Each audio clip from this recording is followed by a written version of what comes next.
Let's make bit গাজর beans আলু ভাজা। একটা কন্টেনারে তেল দিয়ে ওর মধ্যে দুটো লঙ্কা দিয়ে দেন কেটে রাখা বিনস গাজর আর বিটটা ঢেলে দিয়ে একটু নাড়িয়ে চাড়িয়ে নিতে হবে।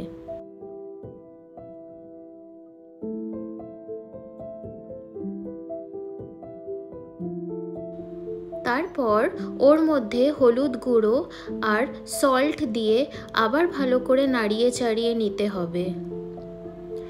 লিডটা দিয়ে দিতে হবে যেন ভালো করে সিদ্ধ হয়ে যায়।